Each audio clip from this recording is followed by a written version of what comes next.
Pour faire son entrée dans la Grande Ligue, il n'y a pas 50 moyens. Et la draft est le moyen le plus courant de devenir un joueur NBA. The player's dream of following in the footsteps of those legends. La grande messe annuelle existe depuis la création de la Ligue. Et les meilleurs jeunes joueurs du monde attendent l'annonce des noms avec fébrilité afin de connaître la destination de leurs futurs exploits. Une fois les finales terminées et le champion sacré, place à la cérémonie tant attendue. Mais l'histoire de la draft en NBA est complexe et parfois oubliée. The Orlando Magic selects Shaquille O'Neal, Dwayne Wade, Scott Pippen, Blake Griffin. Alors on se lance dans le bain et on se replonge dans les méandres de cette soirée qui a décidé du destin des plus grandes franchises du monde. Kobe Bryant, David Robinson, Allen Iverson, Patrick Ewing. Finalement, la draft, c'est quoi ? La draft, c'est le rendez-vous immanquable de l'après-saison NBA.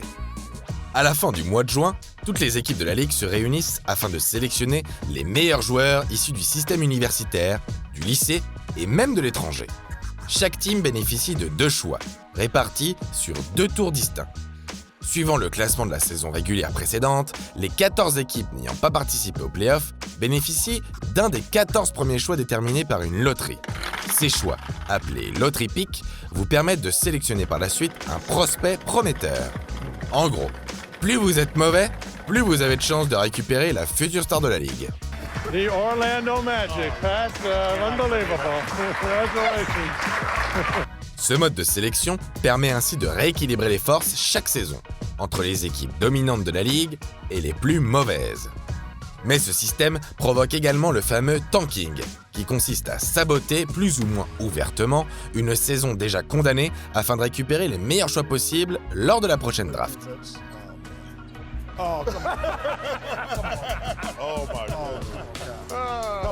Si le système est désormais plus lisible pour les fans, ça n'a pas toujours été le cas. Faisons un saut dans le temps pour voir à quoi ressemblait la draft à l'origine de la NBA. Dans les années 1950, chaque équipe bénéficie d'un choix géographique. Avant le déroulement de la draft, ce choix permettait pour une équipe de sélectionner un joueur formé dans un rayon de 50 miles. Notons que ce territorial pick n'était utilisable que pour un choix du premier tour. Quelques Hall of Famers furent d'ailleurs sélectionnés grâce à ce procédé. Parmi eux, Elgin Baylor, Wilt Chamberlain ou Guy Goodrich. Si jusque-là, les choix étaient définis par le classement de l'année précédente, la Ligue décide en 1966 d'introduire une part de hasard dans la désignation du premier choix. Ce sera tout simplement à pile ou face que les plus mauvaises équipes de chaque conférence se partageront désormais les 2 premiers choix. Et en 1969, Milwaukee profite d'un coup de pouce du destin pour récupérer le premier choix. Pas n'importe lequel, puisqu'un certain Lew Alcindor est sélectionné cette année-là. 2 années plus tard, les Bucks sont sacrés champions, et en très grande partie grâce au talent de leur first pick. 26 points, 17 rebonds de moyenne lors des playoffs pour un sophomore. Ça place le bonhomme. Et puis la suite de la carrière de celui qui deviendra Kareem Abdul-Jabbar est plus qu'honorable, non ? Comme quoi, un choix lors de la draft peut tout changer. Le système du pile ou face va durer jusqu'en 1985. Cette année-là, la NBA soupçonne les Rockets d'avoir bazardé la saison précédente pour pouvoir sélectionner un prospect plutôt prometteur. Il faut dire que la draft en question accouche de quelques joueurs talentueux. Nous sommes alors en 1984 et la finale du tournoi NCAA excite tout le pays. 2 jeunes pivots s'affrontent, Hakeem Olajuwon qui joue pour les Cougars de Houston et Patrick Ewing des Georgetown Hoyas. Finaliste malheureux, le jeune Olajuwon se présente dans la foulée à l'une des drafts les plus mythiques de l'histoire. Welcome to the 1984 NBA Draft. The Houston Rockets select Hakeem Olajuwon. Choisi logiquement en première position par les Rockets, il est suivi en 2e position par l'un des plus gros flops de l'histoire. Un certain Sam Bowie. On ne va pas nier le talent supposé de Bowie, qui est à l'époque un joueur prometteur. Sa carrière universitaire à Kentucky est plutôt honorable, et son profil d'intérieur polyvalent de 2m16 intéresse les Trail Blazers, qui sont déjà fournis à l'aile avec le voltigeur Clyde Drexler et un certain Jim Paxson, qui sort d'ailleurs d'une saison All-Star. Mais fermez les yeux sur le choix suivant se révélera être une décision catastrophique pour Portland. Le troisième choix revient à Chicago, qui sélectionne le meilleur joueur de l'année universitaire. Un arrière élégant et puissant des Tar Heels de l'Université de Caroline du Nord. Un certain Michael Jordan. Il faut bien comprendre qu'à l'époque, personne n'imagine une seule seconde que le jeune Michael allait devenir His Ernest et connaître la carrière qui sera la sienne. Mais son talent est déjà indéniable à l'époque. Le game winner lors de la finale NCAA 82 aurait pu mettre la puce à l'oreille du côté des dirigeants de Portland. Mais non, hélas. Des années plus tard, le président Harry Glickman persiste et signe. Selon lui, l'alternative à Bowie n'était pas Jordan. Étant donné que Patrick Ewing avait décidé de faire son année senior à Georgetown, si nous n'avions pas pris Bowie, nous aurions probablement choisi Charles Barkley. Inconscience ou simple déni, on vous laisse juge. Finalement, cette draft accouche de 5 Hall of Famers avec Jordan, Olajuwon, Barkley, Stockton et Oscar Schmidt. Ce dernier ne jouera jamais en NBA d'ailleurs. On trouve aussi 3 All-Stars avec Alvin Robertson, Otis Thorpe et Kevin Willis. Ce que l'histoire retiendra surtout de cette draft, c'est la destinée du pauvre Sam. Maintes fois blessé, il est contraint de mettre fin à sa carrière prématurément et ne tient pas la comparaison avec ses camarades de 1984. Cette draft marque aussi le début de l'internationalisation de la NBA. Il est vrai que le Bahaméen Mitchell Thompson, père de Clay, fut drafté en 1978. Mais son arrivée précoce aux États-Unis est différente du cas Olajuwon. En effet, Hakeem passe son enfance et son adolescence au Nigeria, avant d'émigrer aux États-Unis pour poursuivre sa carrière à l'université de Houston. Il est donc considéré comme le premier joueur étranger sélectionné en première position d'une draft NBA. L'année 84 est aussi la première draft présidée par le tout nouveau commissionnaire de la NBA, David Stern, qui succède à Larry O'Brien. Ce flot de nouveaux joueurs marque le début d'une nouvelle ère en NBA. Si Larry Bird et Magic ont ouvert la voie en 1979, Jordan, Olajuwon et Barkley contribuent au développement de la ligue en apportant un nouveau souffle. Les exploits de ces joueurs apportent une notoriété sans précédent à la Grande Ligue. La NBA devient internationale et commence à s'exporter. Elle reste une chimère pour les basketteurs du monde entier, mais n'est plus inaccessible. Le Français Hervé Dubuisson effectue la Summer League avec les Nets de New Jersey. L'année suivante, en 1985, Patrick Ewing est drafté en première position par les Knicks, mais les joueurs internationaux l'accompagnent, comme les Allemands Detlef Schrempf et Uwe Blab, le Canadien Bill Wellington ou encore le Soudanais Manute Bol. Dans cette draft, on trouve aussi quelques Steals. Les Steals sont définis comme des joueurs draftés bien après les meilleurs loterie pick, mais qui connaissent par la suite une carrière bien au-dessus des attentes placées en eux. Parmi eux, Karl Malone. Choisi en 13e position par le Jazz, c'est peut-être le meilleur style de l'histoire, quand on voit la carrière qu'il a connue par la suite.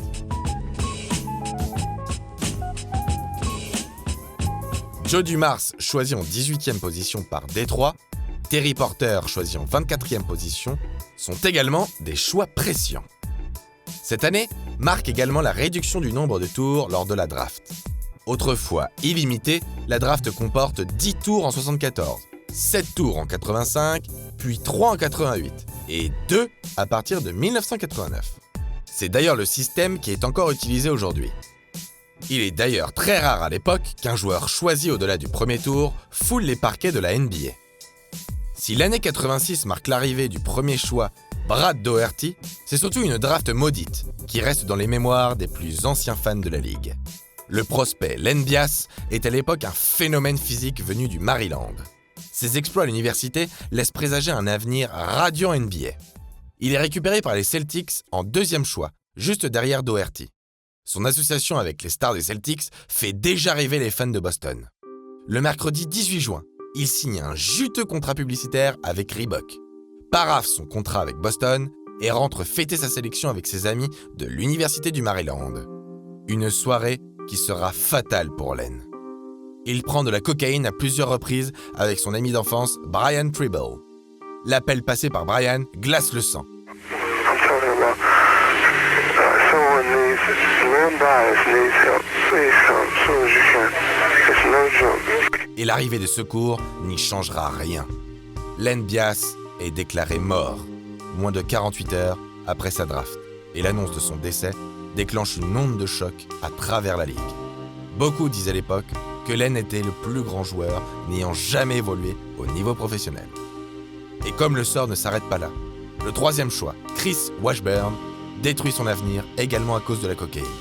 Au final, 4 joueurs du top 7 de cette draft auront eu des démêlés avec la drogue. Le 60e choix des Trailblazers, Drazen Petrovic, connaît également un destin tragique malgré une carrière formidable.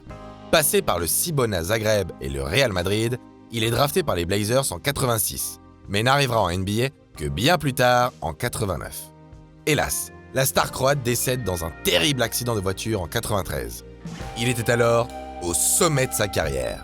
Bref, une draft maudite qui pousse David Stern à mettre en place un programme de prévention contre la drogue auprès des joueurs NBA. Stop it. Get some help. Les années suivantes marquent quelques busts mémorables dans les premières positions de draft. Si on vous dit Pervis Ellison et Shawn Bradley, vous me dites? Pour Ellison, pas grand-chose. Et pour Shawn Bradley, eh oui, c'est la cible à poster préférée de tous les extérieurs de la ligue. Tracy McGrady en tête.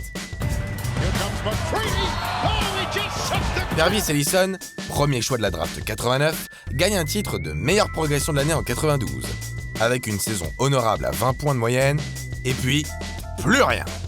Pour le premier choix d'une draft qui accouche de Tim Hardaway, Glenn Rice, Shawn Kemp ou Vlad Divac, il y avait mieux à faire pour les Kings. Quant à Shawn Bradley, deuxième choix de la draft 93, il connaît une carrière moyenne malgré une longévité remarquable. Plus de 10 ans dans la ligue. Son impact reste limité par rapport aux Penny Hardaway, Jamal Mashburn et autres Alan Houston, tous choisis après lui dans cette draft. L'année 95, qui voit l'arrivée de Rasheed Wallace et de Kevin Garnett dans la ligue, coïncide avec la naissance de 2 nouvelles franchises NBA. Les Toronto Raptors. Ladies and gentlemen, the Raptors are born. Et les Grizzlies de Vancouver débarquent en NBA. Ce sont d'ailleurs les 2 premières franchises basées en dehors des États-Unis. Lors de la création d'une nouvelle franchise, la NBA organise une draft spéciale appelée draft d'expansion. L'équipe en question, en plus de son choix de premier tour, dispose de plusieurs choix destinés à sélectionner des joueurs non protégés déjà présents dans la ligue. Ainsi, chaque joueur NBA qui ne possède pas de contrat garanti peut se faire drafter par Vancouver ou Toronto cette année-là. La première star de l'équipe de Toronto est le premier choix de draft de l'histoire de la franchise, Damon Stoudemire. Élu rookie de l'année, il parvient à établir Toronto comme une vraie franchise NBA avant l'arrivée du phénomène Vince Carter. Un an plus tard, en 1996, la NBA tout entière attend un phénomène. Un bonhomme d'1m83 nommé Allen Iverson.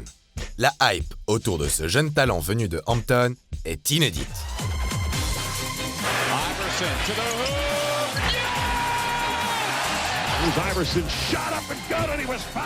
Les Sixers ne se trompent pas en sélectionnant l'arrière de poche en première position. The Philadelphia 76ers select Allen Iverson from Georgetown University. The Answer est aussi le premier choix d'une draft considérée, par certains, comme plus forte que celle de 1984. On vous laisse juger. Marcus Camby, deuxième choix de cette draft 96, sera élu meilleur défenseur de l'année en 2007. Un défenseur intérieur reconnu qui apparaît plusieurs fois dans les meilleures équipes défensives de l'année. Le troisième choix, c'est Sharif Abdurrahim. 18 points de moyenne en carrière et une sélection All-Star. Pas dégueu, mais pas dingue. En quatrième position, on retrouve Stephen Marbury, le phénomène venu de New York. 2 fois All-Star, c'est surtout une machine à highlight qui marque les fans des années 2000. On continue avec la 5e position, celle du meilleur shooter de l'histoire, tout simplement. En attendant Stephen Curry, Ray Allen est le sniper à 3 points le plus prolifique all-time. 2 titres NBA, 10 sélections au All-Star Game et une place pour l'éternité au Hall of Fame pour Jesus Shuttleworth.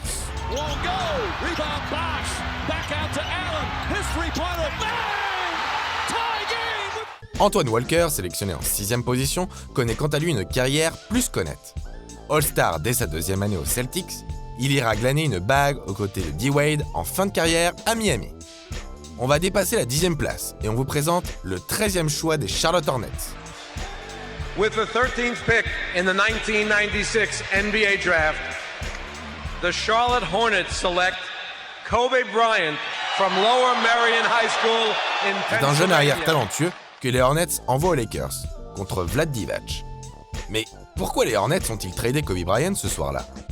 Pour remettre les choses dans leur contexte, Charlotte mise sur le court terme et souhaite étoffer son effectif avec un joueur expérimenté. Et puis, à l'époque, hormis Kevin Garnett, il est très rare de voir des joueurs débarquer directement du lycée sans passer par l'université et réussir leur intégration au plus haut niveau. Enfin, le très jeune âge de Kobe effraie les dirigeants de la Caroline du Nord. Malgré tout son potentiel, le gamin n'a que 17 ans. Le GM des Lakers, Jerry West, s'est déjà entendu auparavant avec les Hornets pour ce trade qui changera la face de la NBA pour les 2 prochaines décennies. West, sûr de son coup, dit même au propriétaire des Lakers, Jerry Buss, « Nous avons récupéré le vrai numéro 1 de la draft ». La suite de l'histoire ne peut que donner raison à l'ancienne légende Angelino, qui a eu une formidable intuition ce soir-là.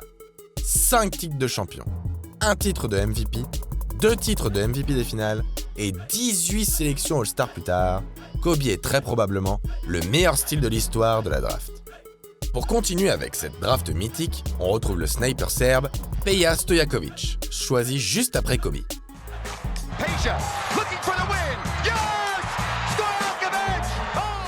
Un futur double MVP canadien est sélectionné en 15e position par les Suns de Phoenix.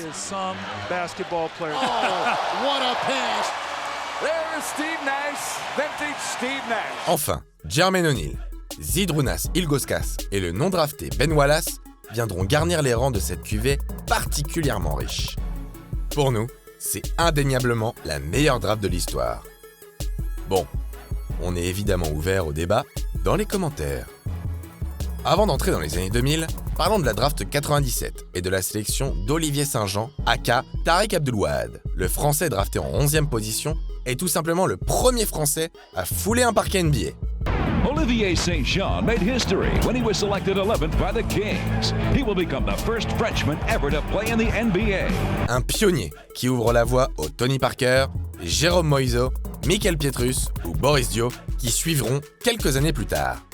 Avec une carrière honnête longue de 6 saisons à 7,8 points de moyenne en 236 matchs, Abdelouad parvient à intégrer la ligue et à se faire une place au milieu des meilleurs joueurs du monde.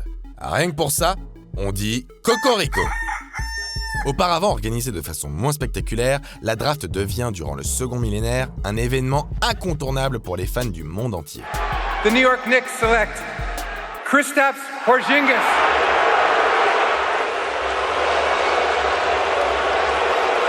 Et l'arrivée des mixtapes des jeunes prospects diffusés sur les réseaux sociaux et la hype créée par la couverture médiatique de la March Madness, du tournoi universitaire, contribuent à renforcer l'attente des fans et des franchises. En 2003, ça tombe bien, plusieurs surdoués du basket comptent bien défoncer les portes de la draft et éclabousser la ligue de leur talent. The Cleveland Cavaliers select LeBron James.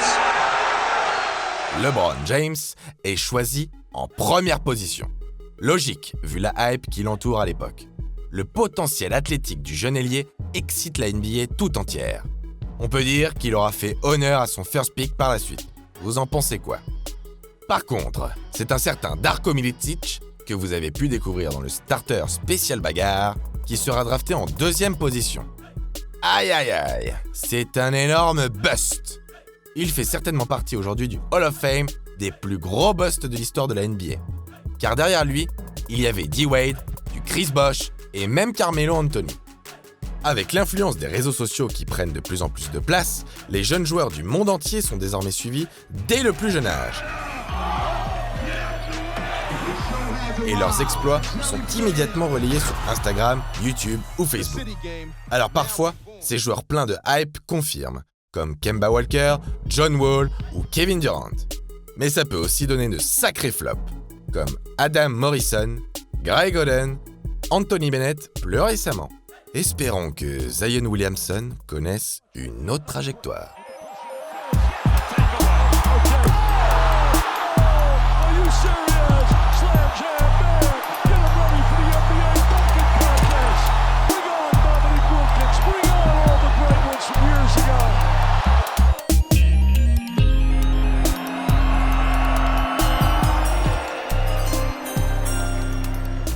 the first pick in the 2019 NBA Draft, the New Orleans Pelicans select Zion Williamson from Duke University.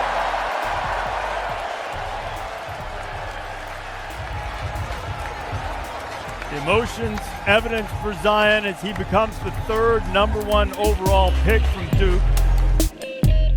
Subscribe.